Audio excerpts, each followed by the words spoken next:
Hello and welcome back, folks. So today we're going to talk to Majid, who I've known for I feel like 15 or 16 years.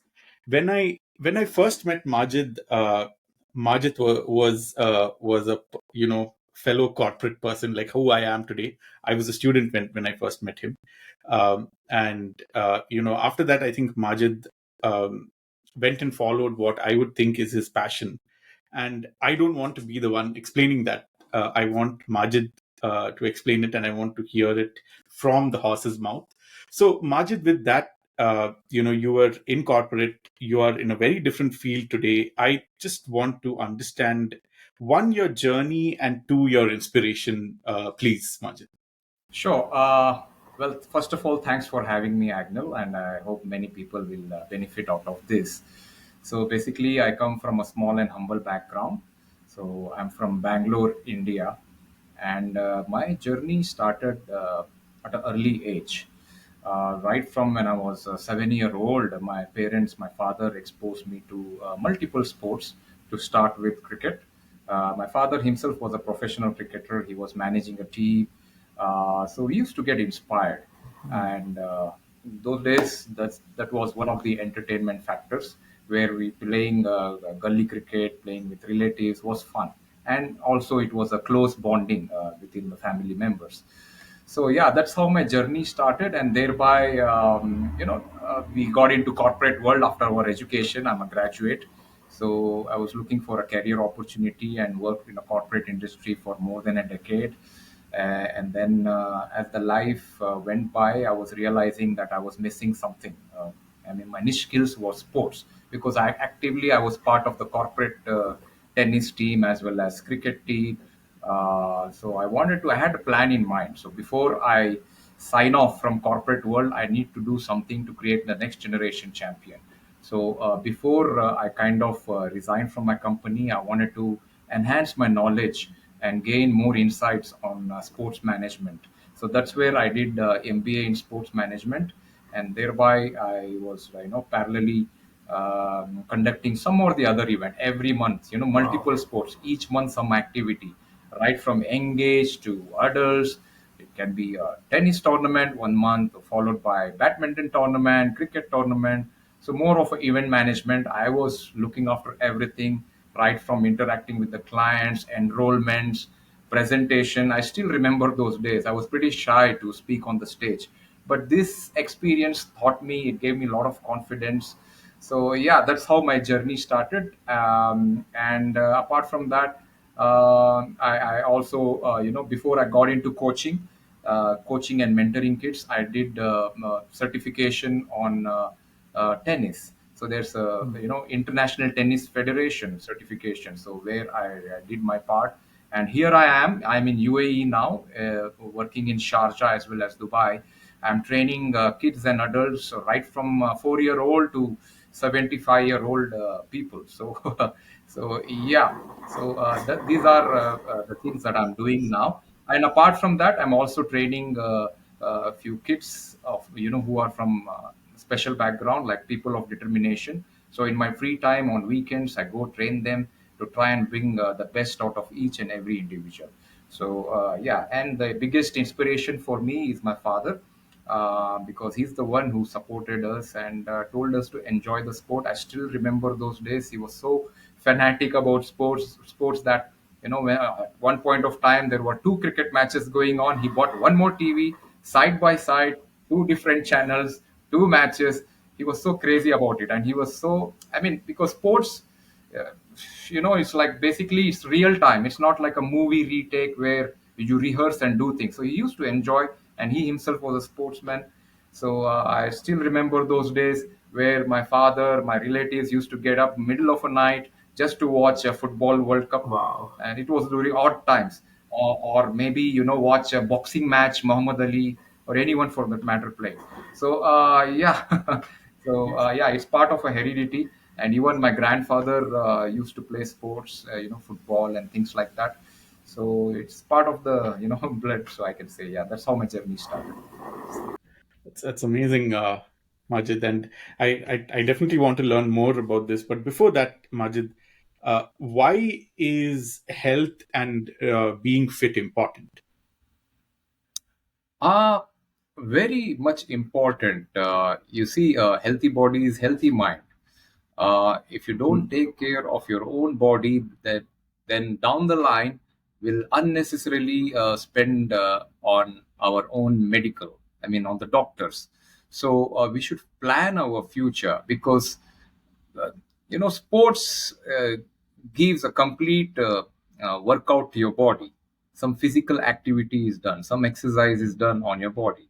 So thereby I can give you my own grandfather's example. He was into sports, and he was also following a strict diet, meaning the nutrition. So he lived for 102 years. So so sports keeps you healthy. So that's why it's very much important, in short. Hmm. Okay. You touched upon this, Majid, but to stay healthy, also you touched upon the diet. Why is or how important is the diet? Just like what is the importance of this? Well, if you have to be a decent player, or decent enough in sports, or a high performance player, diet plays a vital role. Because through diet we'll have appropriate stamina. I mean, we'll be able to utilize or channelize our energy for longer duration. We'll have good stamina in terms of endurance. Also, it will help us a lot.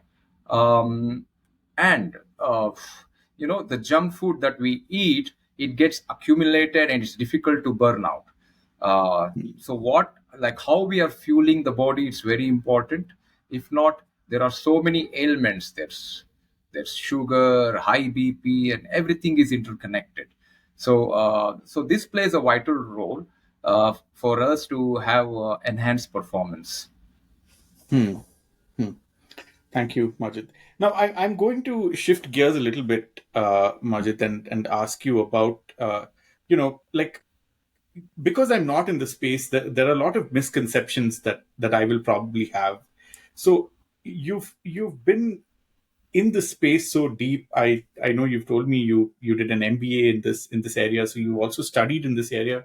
Not just you just went there and started working, you also studied about the space. So what are some of the misconceptions that exist, and what are some of the misconceptions that you have seen, Majid? So yeah, misconceptions or challenges that I usually see is, people say that they have to go to gym in order to become fit. That's a Hmm. misconception. That's not necessary.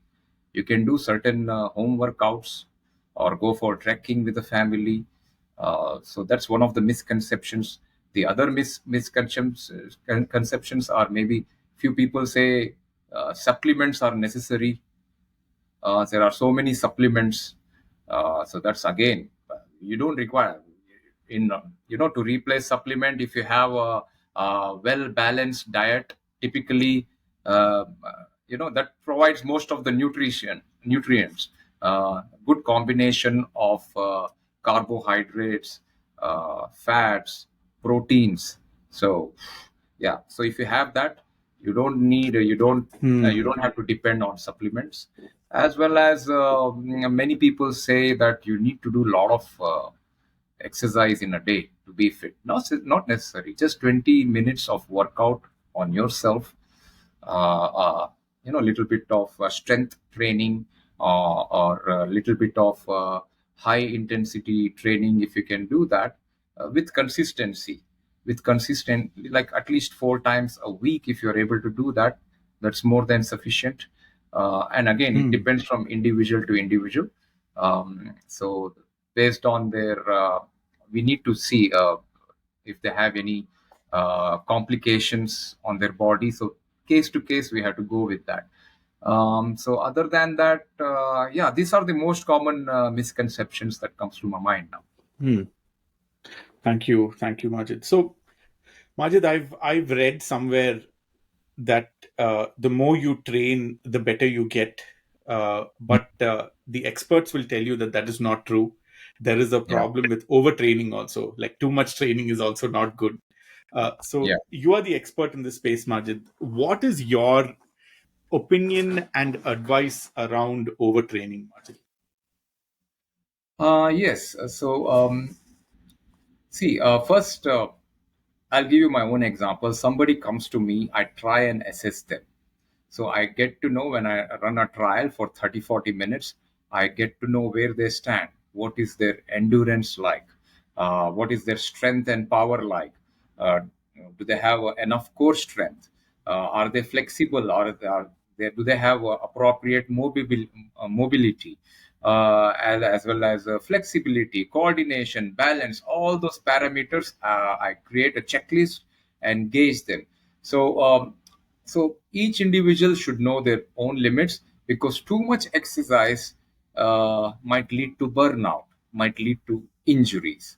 So we have to create a plan based on the limitations of their body, and it has to be gradually increasing. I mean, not that they come day one, we make them do a lot of push-ups, strength and conditioning exercise. So that might lead to injuries, and of course, client might never come back, because that will result in a lot of pain at the end of the day. So you need to take it slow and steady. I can give you my own son's example. My son is 11-year-old. He's into tennis. He's the youngest in the school team. He plays for his high Mm. school, and he's the youngest.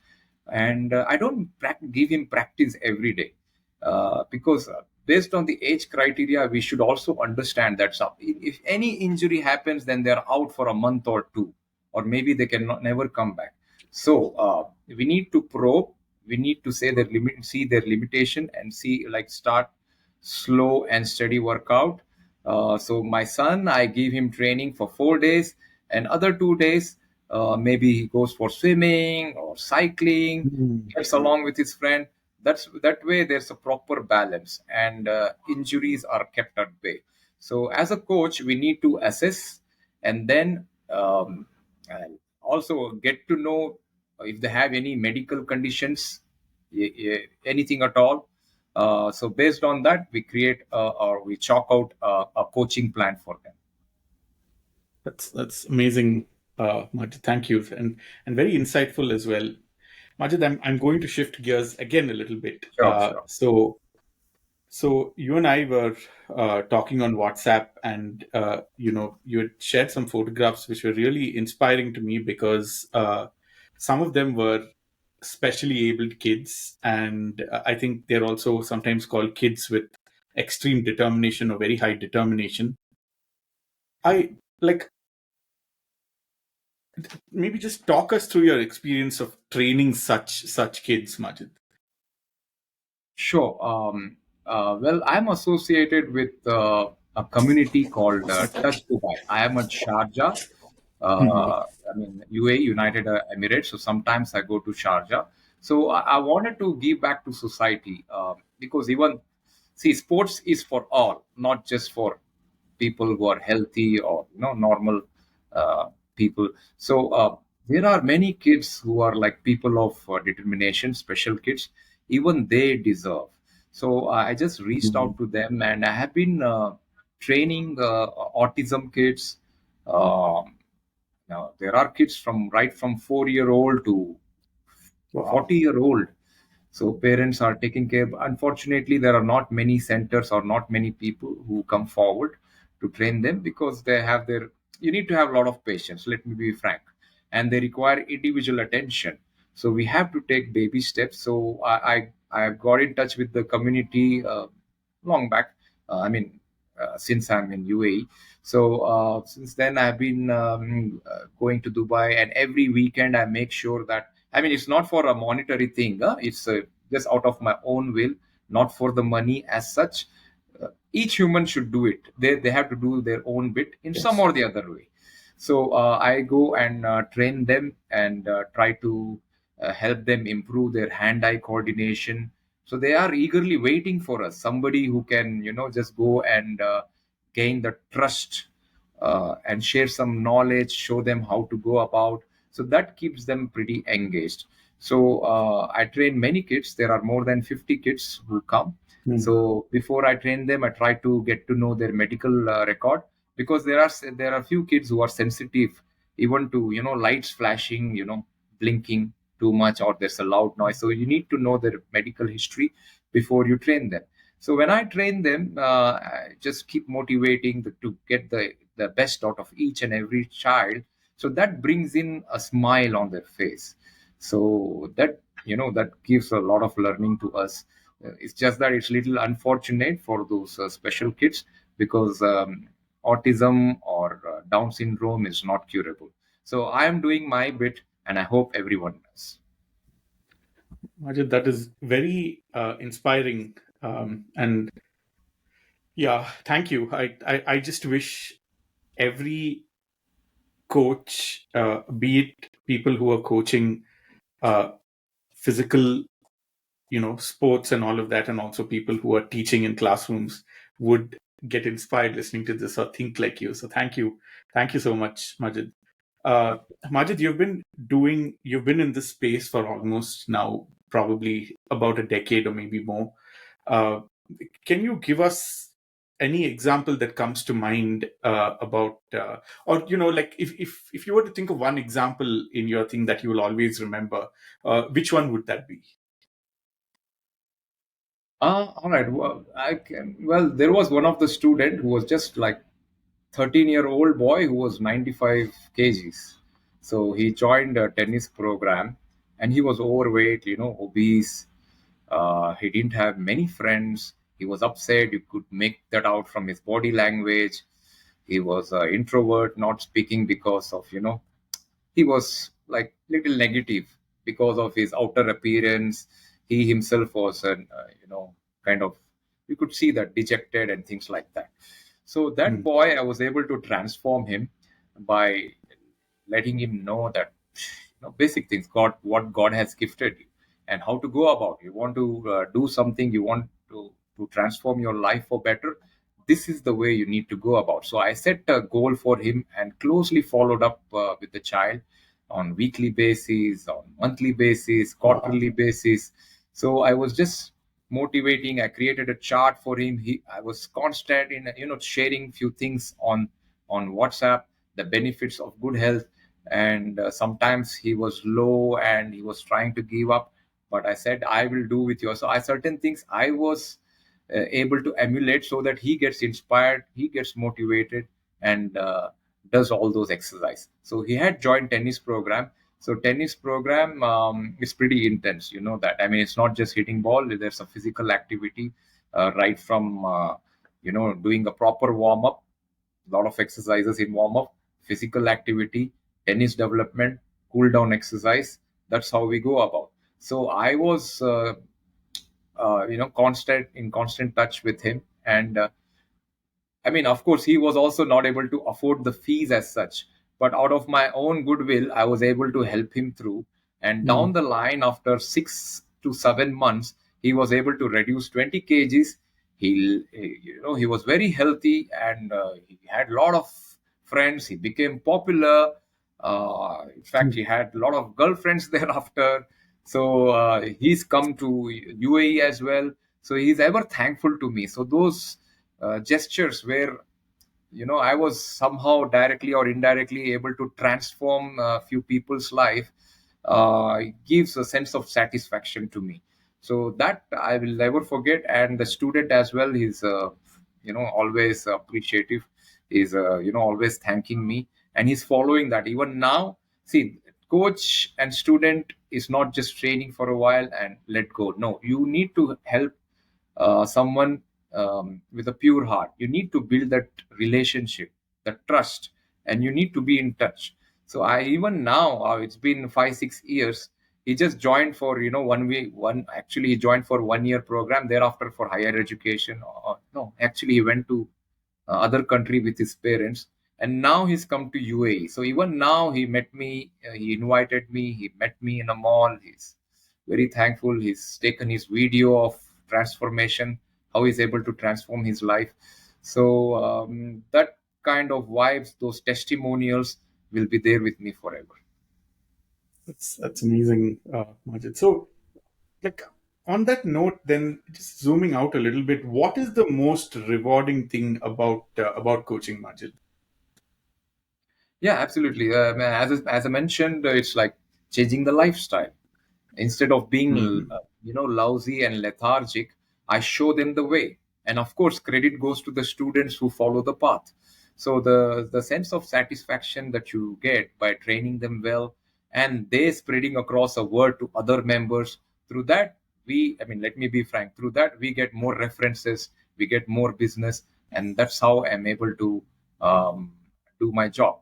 At the same time, it's very important for everyone to come out of those addictions. Nowadays there's a lot of addictions like tabs, internet, The too many phones. hours put into it, phones, sleeping less, more time on gadgets, those PS5s, those Xbox.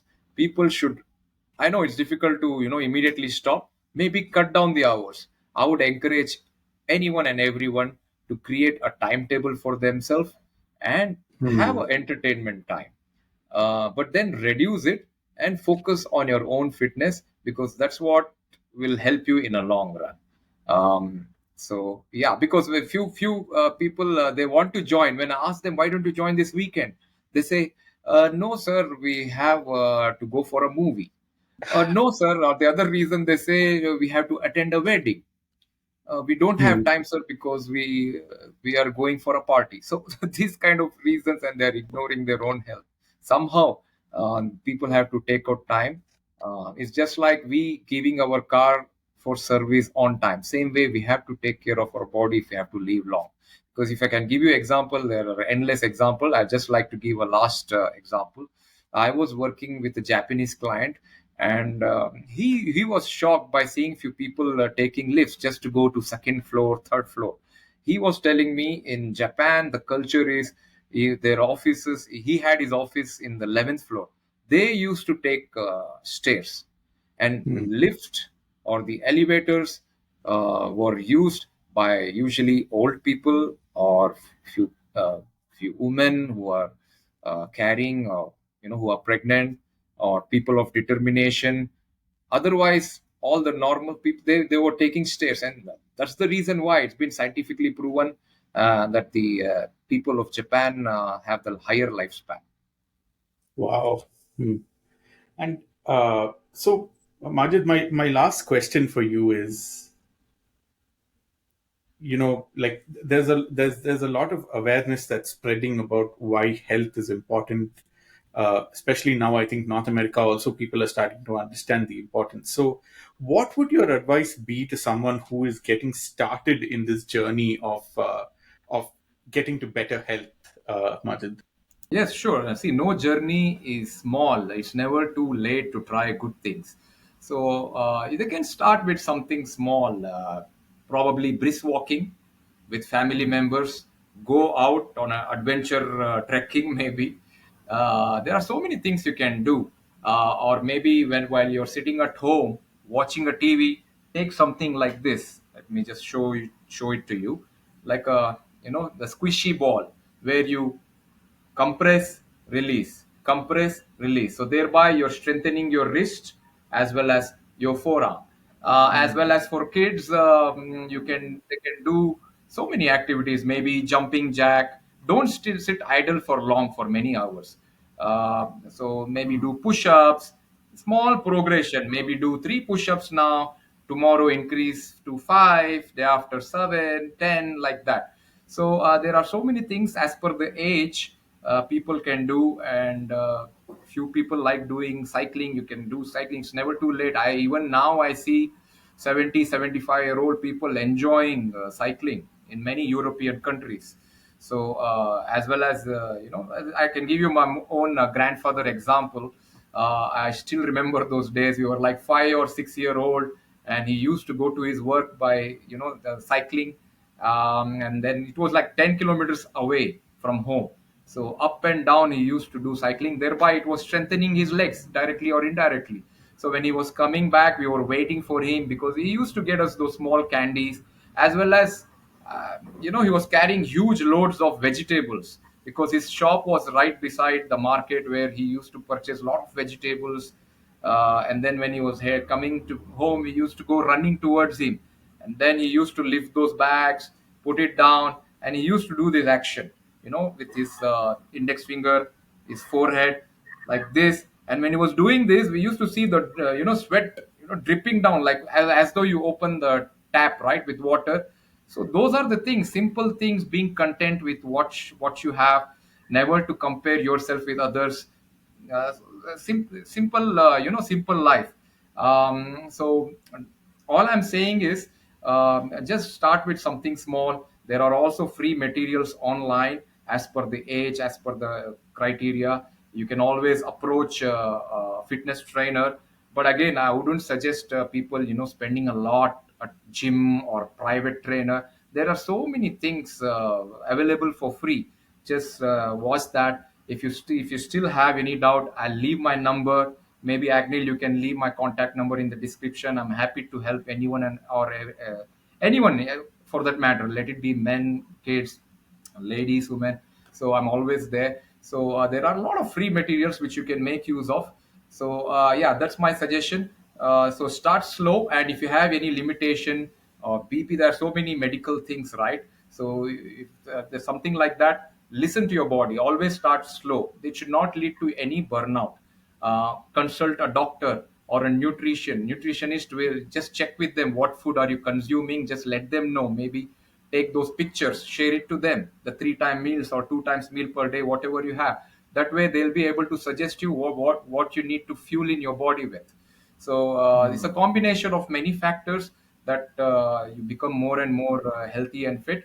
But the bottom line is, you, each and everyone, putting in an effort, and leave the rest to divinity. Thank you, Majid. Yeah, it's always so, like, I always enjoy talking to you, Majid. There's always something to learn in every conversation that I have with you. So, Majid, that was my last question. I just want to say thank you. I think, as always, I've learned something from you. Thank you for taking the time, and I hope folks watching this will be inspired and will take that first step towards becoming more fit and better health, Majid. So thanks a lot. My pleasure indeed. And the last thing I would like to add on is, people should stay connected with positive or like-minded people who are like fitness buddies for them. So that way, sometimes they get Hmm. motivated to do more. Because I see many joining a gym, but then after 2 3 days, they are lacking the motivation. So they need to be aligned with similar mindset people, so that there's consistent approach for many years to come. Thank you Hmm. for having me, Agnes. Thank you, Majid.